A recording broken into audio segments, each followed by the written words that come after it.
자, 그러면 본격적으로 1세션 시작을 할게요. 이제 MCP 서버를 구축하는 내용인데요. 이제 제가 만든 코스피 코스닥 서버를 MCP 서버 기준으로 설명을 드릴 거예요. 다룬 내용은 MCP 서버랑 패스트 MCP 라이브러리의 코어 개념을 핵심적으로 살펴볼 거고, 패스트 MCP 라이브러리를 사용하는 방법을 볼 텐데, 제가 썼던 건 V1이고 지금은 V2가 개발 중에 있습니다. 그래서 V2도 사용하는 예시를 보여드리겠습니다. 그 다음에 개발 팁이라고 해서 좀 더 결과가 좋게 나오게끔 유도하는 걸 알려드릴 거고, 로컬 테스트하는 방법도 알려드리겠습니다. 이제 참고 프로젝트는 제가 만든 이 GitHub 주소를 보시면 될 것 같습니다. MCP 서버의 코어 개념은, 일단 MCP는 많은 분들이 아시겠지만 LLM이 뇌라고 하면 이 뇌와 외부 도구를 연결하는 표준 프로토콜이고, AI를 위한 USB-C 포트라고 생각하시면 될 것 같습니다. 이 MCP 서버에 세 가지 핵심 구성 요소가 있는데, 대부분의 사람들은 이 툴스만 알고 이거를 개발을 하는 걸로 알고 있는데요. 툴스도 있고 리소스가 있고 프롬프트 세 개가 있습니다. 일단 툴스는 LLM이 실행할 수 있는 함수입니다. 예를 들어 코스피 코스닥의 주식 데이터 조회하는 게 있고, 특정 뭐 함수를 만들었다면 함수의 계산을 수행하는 그런 것이 툴입니다. 이게 REST API로 치면은 포스트 메소드 같은 거고요. 이제 리소스라는 게 있습니다. 리소스란 프롬프트는 저희 사용자 눈에는 보이지 않습니다. 그리고 뭐 예를 들어 클로드 데스크탑을 켜더라도 이 UI에 보이는 거는 우리가 쓰는 툴만 보이고요. 리소스란 프롬프트는 LLM이 내부적으로 좀 더 쉽게 MCP 서버를 쓸 수 있게 만드는 도구들입니다. 일단 리소스는 LLM이 참고할 수 있는 데이터입니다. 뭐 설정 정보나 문서나 가이드 같은 게 있는데 나중에 자세한 예시 보여드리겠습니다. 프롬프트는 재사용이 가능한 프롬프트 템플릿인데, 뭐 예를 들어 사용자가 뭘 해줘라고 하면은 이 프롬프트를 참고해서 여러 절차를 거쳐서 정확한 데이터를 찾아내기 유도를 할 수 있는 그런 겁니다. 뭐 예를 들어서 주식 분석 요청 템플릿이 있고 데이터 템플릿이 있는데, 이것도 나중에 보여드리겠습니다. REST API로 치면 리소스는 게시고 툴스는 이제 포스트라 보시면 될 것 같습니다. 패스트 MCP는 파이썬으로 MCP 서버를 빠르고 쉽게 만들 수 있게 해주는 프레임워크이고요. 이 핵심 특징은 간단합니다. 뭐 함수 위에 데코레이터라고 해서 이제 어노테이션 이런 건 달면은 끝이고요. 이제 파이썬 개발자에게 친숙한 방식이고, 그다음 V1이 아니라 V2에 한정해서 인증, 배포, 테스트 도구 모두 포함되어 있습니다. 그리고 로직도 로직도 빠르게 작성할 수 있고요. 그다음 V1은 초기 버전이고 우리 프로젝트에 사용하고 있고요. 그리고 V1은 현재 엔트로픽에서 배포한 MCP SDK가 있어요. 공식 MCP SDK. 거기에 통합이 된 상태입니다. V2는 뭐 아직 통합된 상태는 아니지만 현재 활발히 개발 중이고, 이제 MCP를 개발한 다음에 V2를 쓰는 게 더 좋을 것 같다고 생각됩니다. 일단 V1의 기본 구조를 기준으로 먼저 설명을 드릴게요.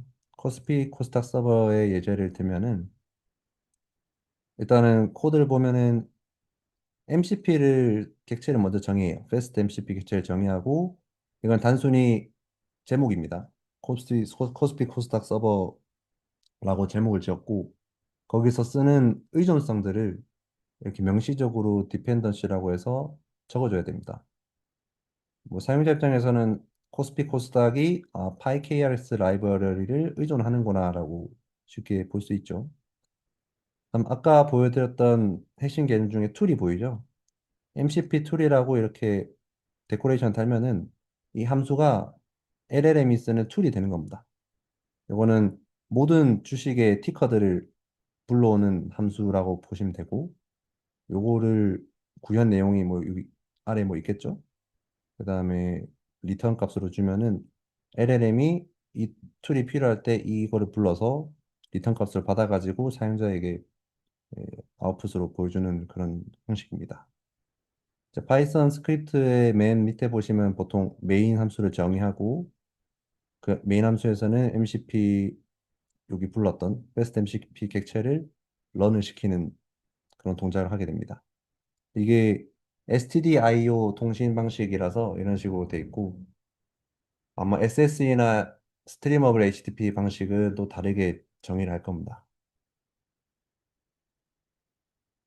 여기서 핵심 포인트는 다시 말씀드리면 디펜던시로 이제 파라미터에 이제 필요한 패키지 명시하고 MCP 툴을 등록하고 이제 mcp.run으로 MCP 서버를 실행하게 되는 것이죠. 근데 이때 함수 주석이 툴을 설명하는데 이게 괜히 있는 게 아니고 되게 중요하거든요. 이따가 또 설명드리겠습니다.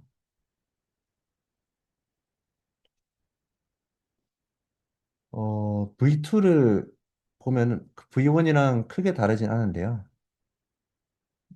일단 MCP 서버 정의한 거 보면 서버 제목은 있지만 디펜던시가 안 적혀 있죠. 그래서 조금 더 간단합니다. 툴을 정의하는 건 동일하고 서버 실행도 동일해요. 그럼 뭐가 바뀌었냐? 일단 의존성 명시하는 게 바뀌었고 MCP2를 선언도 뭐 괄호가 없어졌고요. 그다음 자동 의존성 관리라고 해서 의존성을 직접 명시 안 해도 되고 이제 V2에는 뭔가 기능이 많아요. 어떤 기능이냐? 이제 엔터프라이즈가 쓸 수 있게끔 뭔가 구글이랑 깃허브랑 애저랑 어스 같은 것도 여러 가지 연동하게 돼 있습니다. 그다음에 여러 MCP를 정의를 해서 조합을 할 수 있어요. 마치 에이전트가 일을 하는 것처럼 여러 MCP를 하나로 결합해서 쓸 수 있게 만들었더라고요. 그 다음에 원격 서버를 로컬에서 중계할 수 있게 뭐 프록시 서버를 뒀다고 하고, 그 다음에 오픈 API랑 패스트 API를 통합해서 기존의 이제 스웨거랑 뭐 그런 것처럼 이제 오픈 API가 있고, 이제 패스트 API가 있으면 자동으로 MCP 서버로 변환해 준다고 합니다. 강력한 CLI가 있다고 하는데, fast MCP dev라는 명령을 치면은 그, 그 개발 테스트하는 도구를 부를 수 있다고 하네요. 저는 안 해봤습니다. 클라우드 배포를 해서 원격 서버에 돈을 주는지 안 주는지 모르겠지만 또 원격 서버에 띄울 수 있도록 지원을 한다고 합니다. 자, 다시 핵심 개념으로 돌아와서 툴 작성의 핵심 원칙이 있다면 이게 이제 코스피 코스닥 서버에 주가 캔들 정보를 불러오는 건데요. 이제 뭐 인자값이 있고 함수 주석이 있고 주 주석이 있고 구현된 내용이 있죠. 여기서 타입 힌트를 정확히 줘야 됩니다. 모든 파라미터란 리턴 값의 타입을 명시해서 LLM이 헷갈리지 않게 만들어야 되고 주석을 명확하게 달고 영어로 적어서 LLM이 또 쓸 수 있게 하고요. 그러면 각 파라미터의 의미랑 형식도 여기 보시면은 이런 식으로 args라고 해서 각 파라미터의 의미랑 형식 같은 것들 다 다뤄놓습니다. 그다음 리턴도 반환값의 구조도 설명을 하고요. 또 예시도 적어주면 좋습니다. 실제로 제 코드를 보면은 어, 여기죠. get stock ohlcv 여기 이제 리턴 값에 대한 예시를 적어놨거든요. 이런 식으로 전 적어놨어요. 그러면은 LLM이 더 이해하기 쉽겠죠. 그다음에 리소스란 프롬프트에 대해서 예제를 보여드리면 이제 MCP 리소스라고 데코레이터 줬고 여기에는 뭐 프로토콜이라고 자기 마음대로 적으면 됩니다. 저는 그냥 스톡 티커라고 적었고 똑같이 함수를 정의한 다음에 똑같이 주석을 줬고 뭐 이렇게 뭐 제이슨으로 반환을 했는데요. 요거는 뭐 요게 중요하다고 보시면 될 것 같습니다. 이거는 LLM이 내부적으로 읽을 데이터입니다. 프롬프트도 마찬가지로 LLM이 내부적으로 읽을 데이터인데 요거는 이거는 단순히 리턴을 이렇게 긴 글자로 주는 거예요. 그래서 LLM이 프롬프트를 호출하면은 긴 글자를 볼 수 있게끔 하는 거거든요. 예를 들어서 요게 아까 봤던 리소스고, 이것도 마찬가지로 주석을 많이 달았죠. 그럼 요거를 티커 맵을 반환을 하면은 여기 아마 이거 필요할 때 쓰나 보다. 필요할 때 쓰고, 일단 프롬프트 여기다. 프롬프트를 보시면 리턴에서 단순히 긴 문단을 쓰거든요. 예를 들어서 사용자가 뭐 삼성전자 데이터 가져와줘 하면은 LLM이 막연하니까 이런 식으로 처음에 뭐 모든 티커를 불러오는 함수 부르고, 그 다음에 티커의 구체적인 정보를 찾고, 그 다음에 너가 필요한 툴들을 호출해라, 이런 식으로 제가 가이드를 작성합니다. 그럼 실제로 클로드 데스크 딱 켜서 제가 삼성전자 주식을 분석해줘 하면은, 뭐 100%는 아니지만 대체로 이 가이드를 따라서 프롬프트를 작성을 하더라고요. 에이전틱하게 작동을 했었습니다.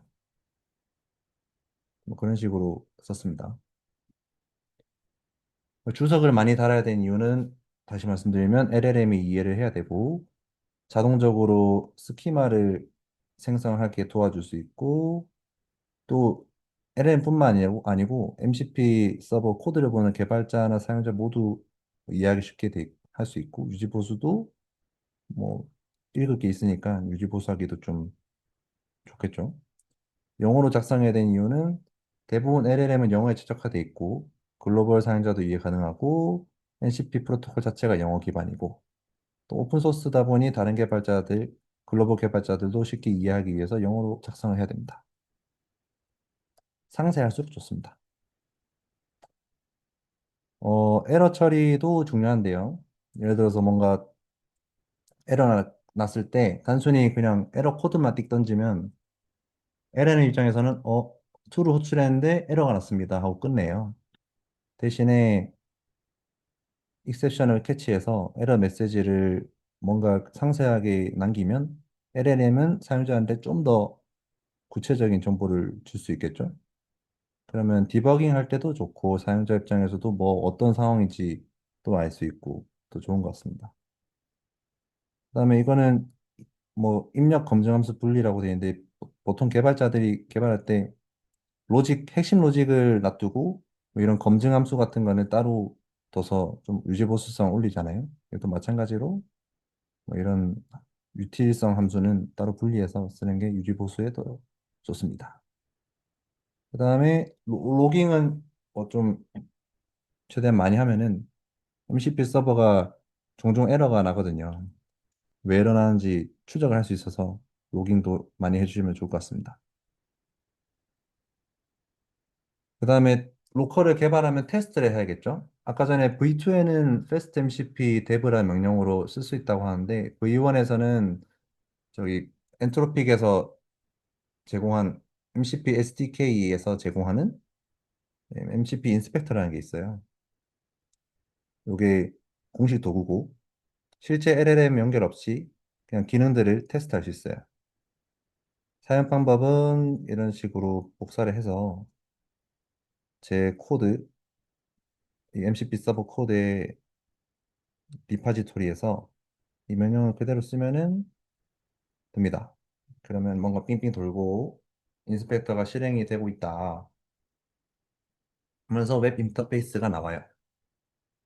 요거는, 이게 초기 버전은 제가 일일이 다 옵션을 다 명시를 해서 뭔가 헤더 값도 쓰고 해서 불편했는데, 지금은 조금 더 편해져서 커넥트 누르면 비록 에러가 나지만 결과적으로 연결이 자동으로 되게끔 돼 있더라고요. 이게 SDIO 모드는 이런 식으로 잘 돼 있는데, 원격 서버로 올리면은 좀 더 다른 세팅을 해야 될 겁니다. 이런 타입 이런 세팅이나 뭐 커맨드나 이런 것들은 각자 상황에 맞춰서 해야 될 거고, 이런 테스트 도구를 한번 살펴보면 탭 메뉴에 보면 리소스랑 프롬프트랑 툴 이 세 개가 보이죠. 아까 배웠던 거.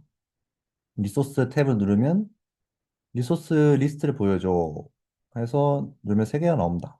하나씩 클릭하면은 이렇게 정의된 것들이 제가 정의한 것들이 정보가 나오고 이거를 이제 LLM이 읽어갈 수 있다는 뜻이겠죠. 네, 프롬프트도 리스트 프롬프트 누르면은 이제 야, 그래서 아까 제가 개발했던 프롬프트가 나오게 됩니다. get stock data 프롬프트 이런 식으로 제이슨 형태로 나오게 돼요. 일단 툴스는 제일 중요한 게 툴스죠. 이거는 실제 함수 작동을 테스트해야 되니까 로드 올 티커를 누르면은 요거는 함수 인자값이 없어서 그냥 런툴만 누르면 되는데 그다음 이 캔들 차트를 불러와라 이 함수를 쓰려면 인자값이 필요해요. 근데 이때 넣을 때 인자값을 넣어야 되는데 from date to date 그다음에 티커 하는데 뭔가 에러가 보이죠?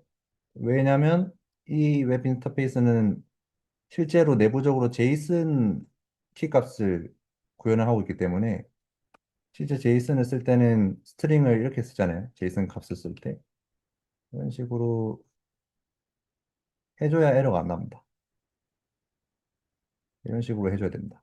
아무튼 이런 식으로 해서 이때 인풋 아웃풋을 볼 수 있고 코드 리파지터로 들어가면은 뭔가 로그 같은 것도 볼 수 있거든요. 아무튼 요걸 참고해서 개발하는데 참고하시면 될 것 같습니다. 종료하고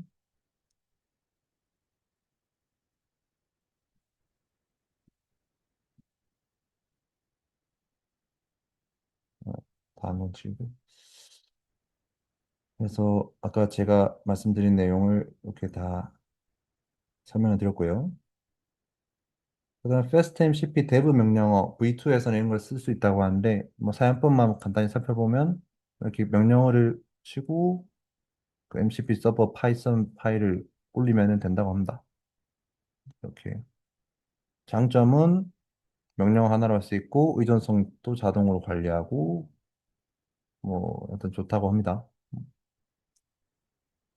그래서 개발 워크플로우는 코드 작성하고 이거 fastMCP dev로 테스트하고 그다음 인스펙터에서도 테스트해보고 그래서 계속 될 때까지 하는 거죠. 이렇게 해서 첫 번째 세션은 완료했는데 생각보다 10분 일찍 끝났네요. 이제 두 번째 세션이랑 세 번째 세션은 좀 길거든요.